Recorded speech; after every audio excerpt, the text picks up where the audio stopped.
목회하실 때 이야기입니다. 제가 어렸을 때 들은 이야기인데요.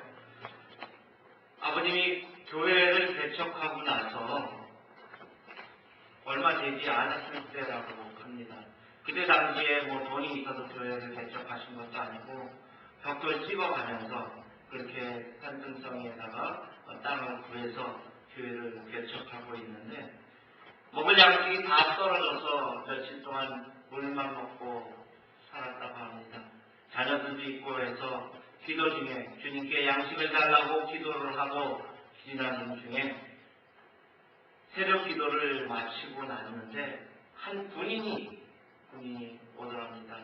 군인이 와서 하시는 말씀이 쌀을 한 가마니 가지고 왔습니다. 저희 부대장님께서 이 교회에 갖다 드리라고 해서 목사님에게 갖다 드리려고 가져왔습니다. 라고 말씀을 하시더래요. 근데 저희 아버님은 생각에 나는 아는 그 군인이 하나도 없고 또 부대장은 더욱이 아는 사람이 없는데 잘못 가져온 것 같아서 저 같았으면은 그냥 두고 가세요. 그랬을 거예요. 근데 저희 아버님은 이거 아무래도 잘못 온 것 같습니다. 아마 저쪽에 있는 다른 교회에 갈 것 같은데 한번 확인을 해보시고 오시기 바랍니다. 그러니까는 그 부하 군인이 그렇습니까? 하고서는 그럼 다시 갔다가 확인을 해보고 오겠습니다. 하더니 다시 얼마 있다가 돌아오시더래요. 그래서는 오더니 하시는 말씀이 저희 부대장님이 지나가시면서 보았는데 이 교회가 새로 개척이 되는 것 같았는데 사실 그때 뭐 그 건물을 가지고 개척한 것도 아니고 허허 벌판위에다가 이제 택시를 쳐놓고서는 이제 교회 한다고 새벽 기도도 그냥 가만히 깔아놓고서는 드리고 그랬다고 합니다. 그러던 것을 보시고서는 팻말 같은 것만 보고 가서 양식이 없을 거니까 가서 양식을 갖다 드리라고 쌀 한 가마를 보냈다고 합니다. 그때 쌀 한 가마는 굉장한 거예요. 그런데 저희 아버님께서는 그것을 받아서 양식을 하려고 생각을 안 하시고 그것을 팔려고 하셨습니다. 저희 어머니께서는 아이들이 아직 어린데 저는 태어나기 전이래요. 근데 어린데 그거를 가지고 죽이라도 좀 써서 아이들을 먹이면 어떻겠습니까? 라는 생각이 여기까지 나왔는데 아무 말도 못하고 그것을 아버님은 가서 팔아다가 밀가루를 사가지고 주위에 어려운 사람들하고 조금 많은 것을 사서 같이 그것을 나누면서 전도를 하셨다고 합니다. 하나님께 기도하고 간구하니까 생전 알지도 못하는 군인이 그것을 통해서 하나님께서 그 군인을 통해서 양식을 보내준 것을 체험을 하신 겁니다. 그때 전도받았던 그 한 분이 권사님이 계셨는데 그 권사님께서 그 자녀들을 교회로 인도하고 그렇게 했는데 그 남편 되시는 분은 좀 늦게 예수님을 믿었어요. 처음에는 안 나오고 근데 그 자녀들이 교회에서 열심히 주일학교 생활도 하고 그러니 다 5자녀 중에서 한 자녀 빼고는 다 교사가 되어서 나중에 큰아들은 교장 선생님이 되었다고 합니다. 그런데 그 권사님이 얼마 전에 돌아가셨다는 소리를 들었어요. 하나님께서 받은 은혜를 가지고 그것을 그 받은 은혜를 나누니까 하나님께서는 그 나눔으로 말미암아 열매를 거둘 수 있는 은혜를 내려주신 것을 저희 아버님을 통해서 저는 전해 들었습니다. 오늘 본문에는 수냄 여인의 이야기가 나옵니다. 엘리사는 사역 초기에 왕이나 귀족들을 만나서 믿음의 신앙적인 충고를 많이 하였다고 기록이 되어 있습니다. 그래서 엘리사가 거주하는 갈멜산으로부터 이스라엘까지 왕복을 하면서 왔다 갔다 하던 중에 이 중간에 수넴이라는 동네가 있었는데 그 한 여인이 엘리사를 잘 알아보고 선지자의 것을 알아보고 그 수넴성에 사는 기부인이 엘리사를 공소원이 환대를 했다라고 합니다. 오늘 본문에 나오는 여인이 바로 그 여인입니다. 그 수넴 여인은 여호와의 사자인 엘리사를 알아보았습니다. 그리고 남편하고 의논을 해서 그분의 거처까지 마련해 드렸습니다. 그래서 엘리사 선지자는 그곳을 지날 때마다 들르게 되었고요. 그리고 그 수냄 여인이 하나님 앞에 간구하는 것이 무엇인지를 엘리사 선지자는 이렇게 들으면서 또 기도하는 내용을 보면서 하나님의 말씀 안에서 어떻게 살아나가는지를 잘 보았던 것입니다. 그래서 나중에는 그 수냄 여인이 마음속에 품고 있는 것이 무엇인지를 알아서 그것을 엘리사가 하나님께 간구하였기 때문에 수냄 여인이 아들을 얻게 되고 또 그 아들이 죽게 되었었는데 그 죽은 아들을 기도로서 살려내는 하나님의 능력을 나타냅니다. 오늘은 본문에 나오는 수냄 여인의 믿음을 통해서 그리스도인이라면 어떻게 하는 것이 정상적인 믿음의 삶을 사는 것인가에 대해서 은혜를 나누고자 합니다. 그 당시에 자녀가 없는 것은 여인으로서 결혼한 여인으로서는 수치였다고 합니다. 수냄 여인은 자식이 없는 서름을 가졌지만은 오히려 감사함으로써 하나님께 감사함을 드리고 하나님께 기도하는 생활을 하려고 노력을 하였습니다. 그래서 믿음 안에 살면서 주님의 역사를 위해서 힘쓰는 엘리사 선지자가 왔다 갔다 하는 그 모습을 보고는 엘리사 선지자가 힘들어하지 않도록 처소를 마련하려고 하였던 것입니다. 열왕기하 4장 8절부터 10절에 보니까는요. 하루는 엘리사가 수넴에 이르렀더니 거기 한 귀한 여인이 저를 간관하여 음식을 먹게 한 거로 엘리사가 그곳을 지날 때마다 음식을 먹으러 그리로 들어갔더라. 여인이 그 남편에게 이르되 항상 우리에게로 지나는 이 사람은 하나님의 거룩한 사람인 줄 내가 아노니 우리가 저를 위하여 작은 방을 방 위에 짓고 침상과 책상과 의자와 촛대를 진설하사이다. 저가 우리에게 이르면 거기 유아리이다 하였더라 라고 되어 있습니다. 얼마나 아름다운 모습입니까? 하나님은 수냄 여인의 이 아름다운 내면 세계를 하나님께서는 보았던 것입니다. 그리고 그 내면 속에 있는 것을 입 밖으로 누구한테 나타내지 않았는데도 그것을 아시고서는 하나님께서는 그 수냄 여인에게 은혜를 베풀어 주셨던 것입니다. 그리스도인의 정상적인 삶은 첫 번째로 진정한 신앙을 가져야 합니다. 한번 따라해 보시기 바랍니다. 진정한 신앙을 가져야 한다. 진정한 신앙을 가져야 한다. 진정한 신앙이란 어떤 사람을 믿음으로 만나게 되느냐가 굉장히 중요한 것입니다. 믿음 안에서 어떤 사람을 만나느냐, 참된 믿음을 가진 사람을 만나면은 그 사람 때문에 아름다운 믿음의 생활을 접하게 되고 그 참된 믿음을 갖지 않은 사람을 만나게 되면은 그 사람은 쓰러지는 것입니다. 그렇기 때문에 참된 믿음을 가진 사람을 만나는 그 만남이 참된 믿음이 있는 교회를 만나는 그 만남이 그리스도와의 진정한 만남을 가지게 되는 것입니다. 그리스도의 만남은 우리가 인간적으로 교제를 나누는 그러한 인간적인 교제의 관계가 아니라 인간적인 유대 관계가 아니라 믿음 안에서 신앙인의 교제를 나누는 그러한 관계로 만나야 하는 것입니다. 인간적인 관계로 만나는 것은 아무 의미가 없습니다. 근래에 보니까 워싱턴 지역의 언론지에 이상한 광고들이 전면 광고로 그것도 한 페이지가 아니라 두 페이지, 세 페이지씩 나오는 것들을 봅니다. 그러한 것들을 이렇게 보면은 맞는 말 같지만은 그게 틀린 말이에요. 맞는 말 같지만은 엉뚱한 대로 이끌어 나가는 그러한 말입니다. 그렇기 때문에 교회에 대해서 이단 세력들이 청구를 하고요. 교회가 그 이단 세력들 때문에 쓰러지게 되는 것입니다. 하나님께서는 우리에게 참된 만남을 통해서 복음을 올바로 전해 듣기를 원하시는 것입니다. 그 복음을 올바로 전해 들을 때 진정한 예수 그리스도의 만남을 우리가 알게 되는 것이고요. 예수 그리스도를 통해서 우리는 복음을 전해 듣게 되는 것이고요. 그 복음을 전해 들음으로 말미암아 우리는 믿음의 하늘나라 백성이 되는 것입니다. 그런데 사람들을 만날 때 오늘 이 수냄령과 같이 영적 통찰력이 있어야 진정한 하나님의 선지자를 알아보는 것입니다. 그러면은 영적 통찰력이 어떻게 생겨날 수가 있을까요? 어디서 나오는 것일까요?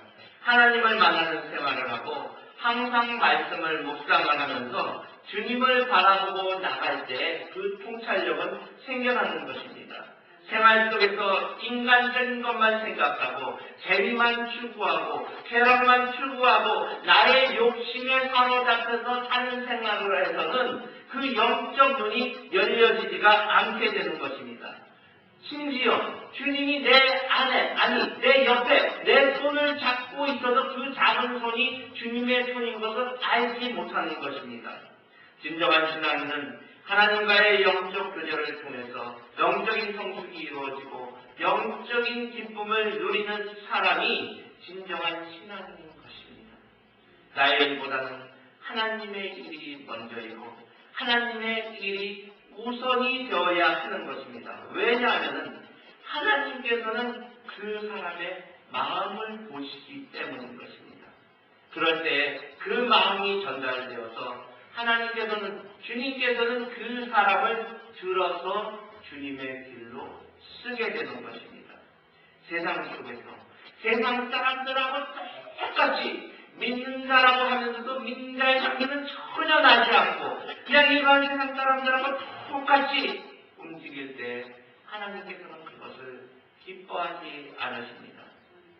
진정한 신앙인은 율법을 잘 지키는 것이 아니라 하나님이 기뻐하고 좋아하는 일이 무엇인지를 알고 그것을 행하는 사람이 진정한 신앙인이 되는 것입니다. 누가복음 14장 5절에 이런 말씀이 있습니다. 예수님께서 또 저희에게 이르시되 너희 중에 누가 그 아들이나 소나 운물에 빠졌으면 안식일에라도 곧 끌어내지 않겠느냐 하시니 안식일이라고 아무 일도 하지 않고 두 손가락을 심지어 묶어가지고는 일 안 한다고 하는 그 바리새인들을 보고 예수님께서는 그렇게 말씀을 하신 것입니다. 율법에 얽매여서 진정한 하나님의 제자가 되는 것이 무엇인지 깨닫지 못하는 그러한 사람이 되는 게 아니라 예수님의 진정한 제자로서 삶 속에서 신앙인으로서 올바로 무엇이 진정한 믿음 생활인지를 깨달으라고 말씀을 해주고 계십니다. 그러므로 우리는 진정한 신앙을 가져야 합니다. 두 번째로 그리스도인의 정상적인 삶을 산다는 것은 진정으로 예수 그리스도를 만나서 예수님의 향기를 내면서 그 믿음이 밖으로 나타나야 되는 것입니다. 한번 따라해 보시기 바랍니다. 믿음이 밖으로 나타나야 합니다. 작은 씨앗이 심겨집니다. 그 바위 밑에 심겨진 그 씨앗 때문에 그 씨앗은 바위를 깨고 쪼개고 우물 쳐서 나올 수가 있는 것입니다. 그리고 그 작은 씨앗 때문에 그 뿌리 때문에 성벽이 무너질 수도 있습니다. 우리는 우리의 믿음이 그렇게 작은 씨앗의 믿음을 가지고 그 싹을 키워야 한다는 것입니다. 그것이 자라났을 때 우리의 삶은 변화가지고 우리의 삶은 바뀌게 될 것입니다. 그렇기 때문에 우리의 삶은 섬기는 삶, 봉사의 삶, 하나님 아버지 안에서 믿음의 삶을 살아야 하는 것입니다. 열왕기하 4장 10절에 보니까요, 수냄 여인이 엘리사가 하나님의 사람인 것을 알아보았다고 했습니다. 그리고 거처를 마련해 주었다고 했습니다. 그리스도인의 신앙생활을 하는 그 사람들은 하나님의 사랑을 받았으면요, 누구에게든지 봉사하고 헌신함으로써 그것에 대한 은혜를 표현할 수가 있어야 되는 것이고요. 그것에 대한 보상은 하나님께서 주시는 것을 알아야 합니다. 열왕기하 4장 14절부터 14절에는 엘리사가 가로되 그러면 저를 위하여 무엇을 하여야 할꼬? 게하시가 대답하되 참으로 이 여인은 아들이 없고 그 남편은 늙었나이다. 가로되 다시 부르라. 부르매 여인이 문에 서니라. 엘리사가 가로되 돌이 되면 내가 아들을 아느리라. 여인이 가로되 아니로소이다. 내 주 하나님의 사랑이여 당신의 계집종을 속이지 마옵소서 하니라. 여인이 과연 잉태하여 돌이 돌아오매 엘리사의 말한 대로 아들을 낳았더라. 수냄 여인의 헌신과 봉사에 대해서 하나님께서는 아들을 갖게 해줌으로써 선물을 허락하였던 것입니다. 그러나 우리가 봉사하고 섬길 때 어떠한 보상을 바라고 해서는 안 될 것입니다. 엘리사가 수냄 여인에게 무엇을 해줄까 하고 물었을 때 수냄 여인은 나는 내 백성 중에 거하나이다 라고 하였던 것은 아무런 보상도 필요 없습니다.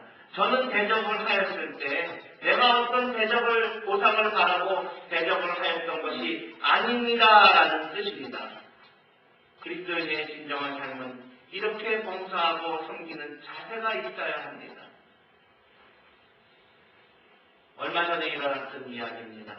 한 여인이 40대 대구에서 한 여인이 교회를 다니면서 믿음생활을 열심히 하는 이 여인이 교통사고를 당했습니다. 건널목을 건너다가 신호가 있는데 건널목을 건너다가 이 여인이 신호를 무시하고 달려가는 차에 맞춰서 머리가 한 번 되고 정신을 잃고서는 그런 6개월 동안 혼수 상태에 빠졌던 그러한 사건이 있었습니다.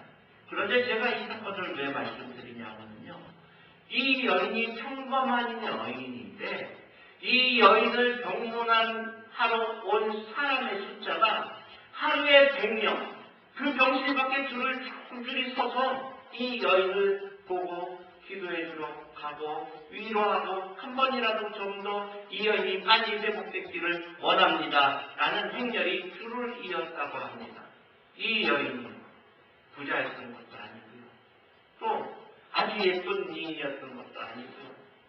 그냥 일반적으로 평범한 가정주부였으나 이 여인은 10년 전에 하나님의 말씀을 전해듣고는 내가 이렇게 살아서는 안 되겠다 생각을 하여서 봉사를 하기 시작했다고 합니다.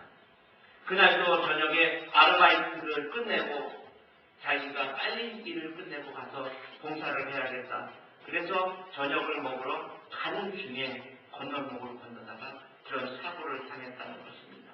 이 여인이 도시락 봉사를 할 때는 그냥 일반 사람들처럼 그냥 도시락 전해주고 그냥 돌아오는 것이 아니라 도시락을 전해줄 때에도 꼭 손을 잡고 그 할머니들 어려운 사람들의 말동무가 되어주면서 기도해주고 위로해주는 그러한 말을 할 때 사람들은 마음의 은혜를 받았던 것입니다.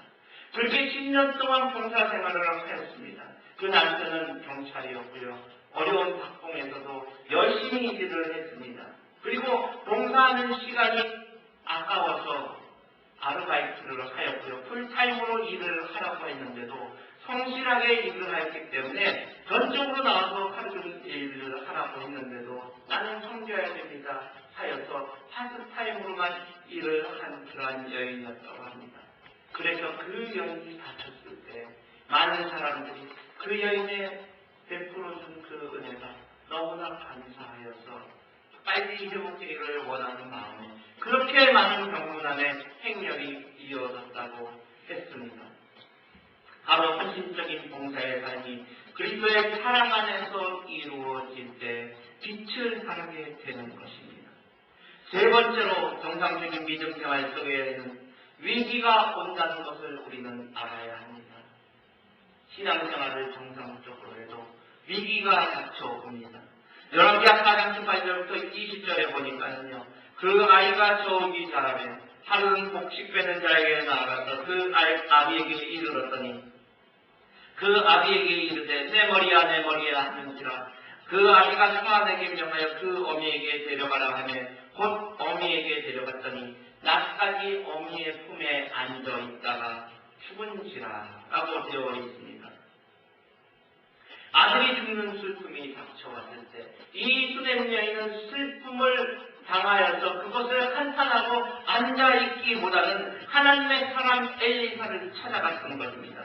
그리고 거기에서 마음의 고통을 조용히 아뢰었습니다. 통곡하면서 울면서 말씀드린 게 아니라 조용히 알아였습니다.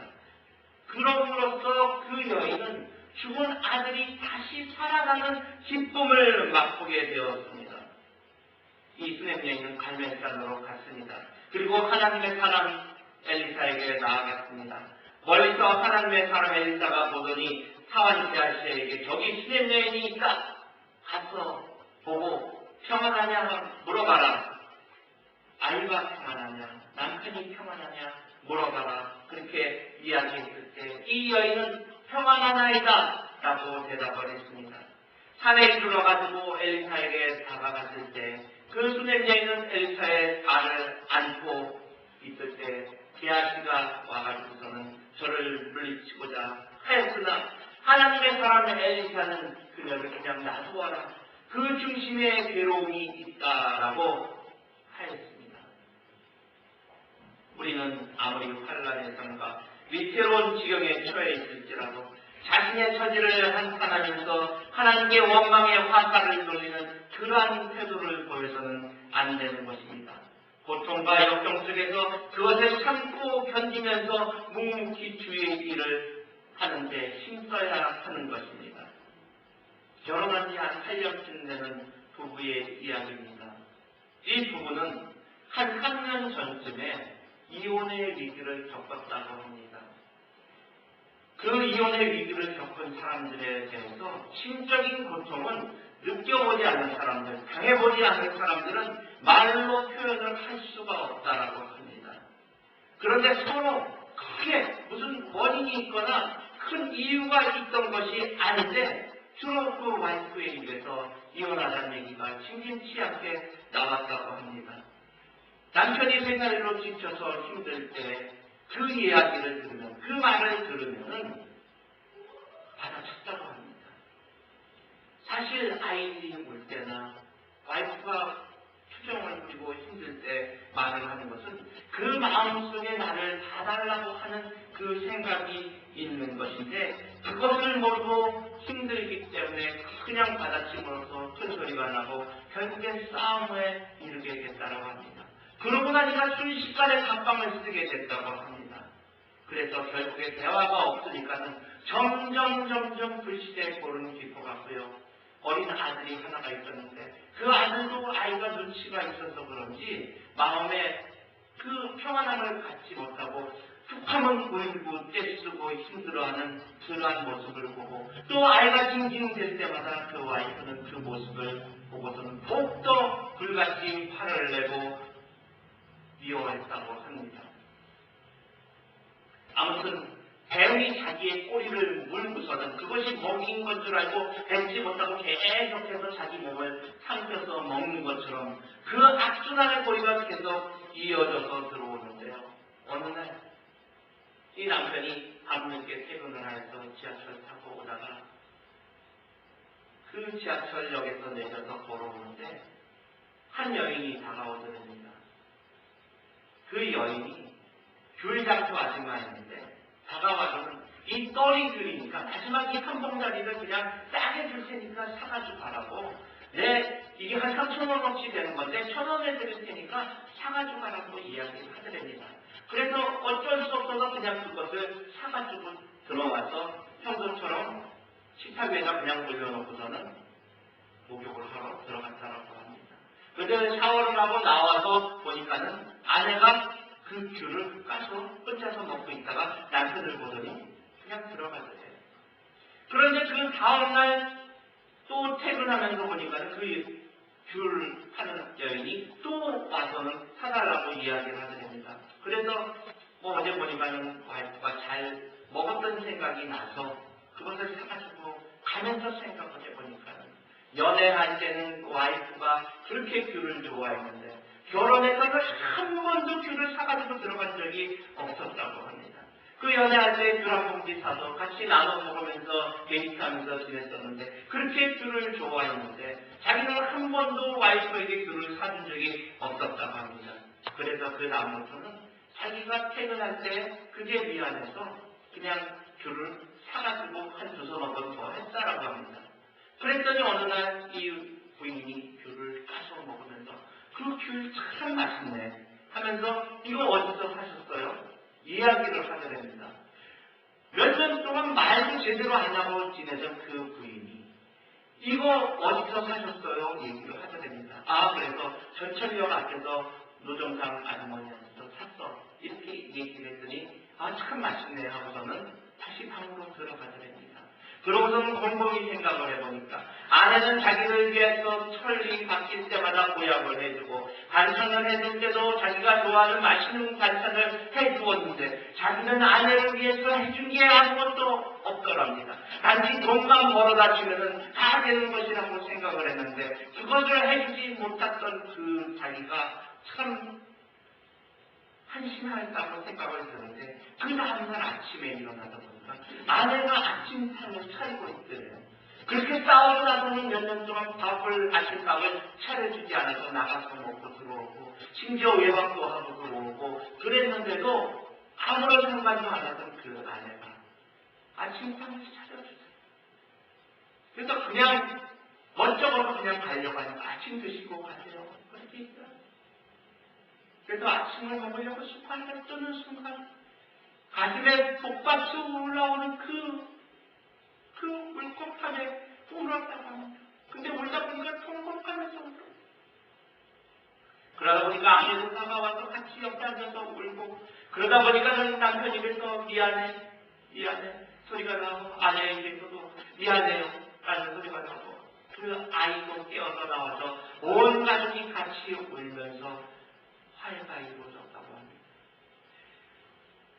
그 미안해라는 말 한마디를 못하고 아내를 위해서 하나도 해준 것이 없다는 것을 깨닫지 못하였는데 그것을 그 귤 한 봉지 때문에 깨달음으로 인해서 그 이혼의 얘기를 극복한 그 부부의 얘기를 전해 들었습니다.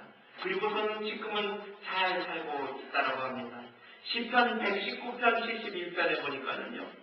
고난당한 것이 내게 유익이라 이로 인하여 내가 주의 율례를 배우게 되었나이다 라고 써져 있습니다.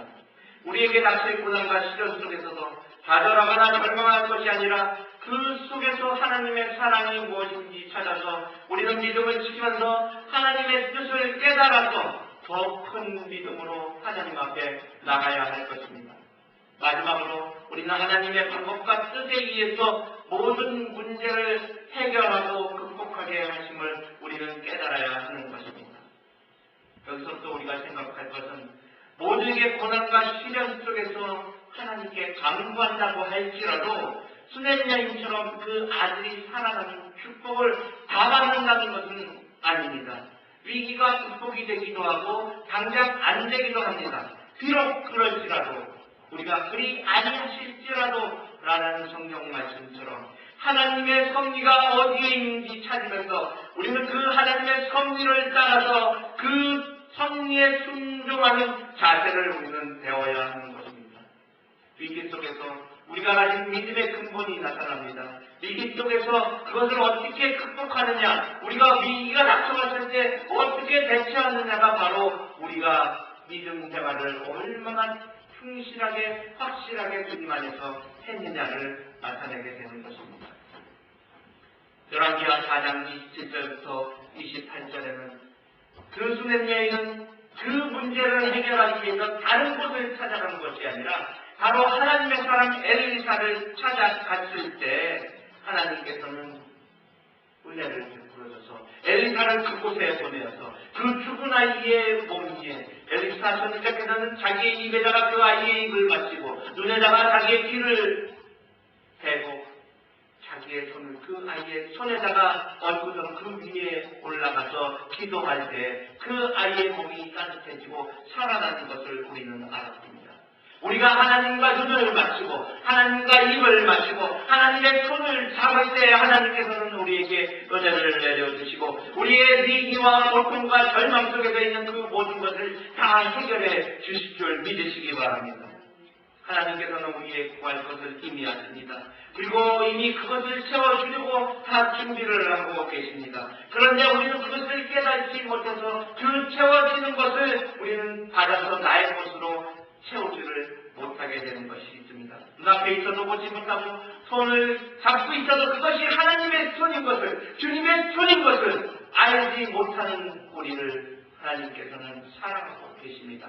그렇기 때문에 우리는 본문에 나타난 수냄 여인의 그 아이가 살아낸 기적을 보는 게 아니라 그 수냄 여인의 태도를 통해서 우리의 믿음을 더욱더 굳건히 세워야 할 것입니다.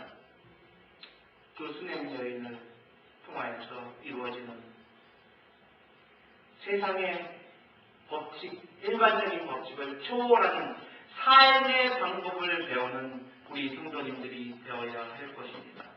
인간에게 있어서 절망의 상황이 우리에게 닥쳐올 때는 바로 하나님께서 희망을 우리에게 역동적으로 전해주기 위해서 하나님의 사랑을 우리에게 정말로 더욱더 크게 느끼게 하기 위해서 그 위기가 다가온다는 것을 우리는 깨달아야 하는 것입니다.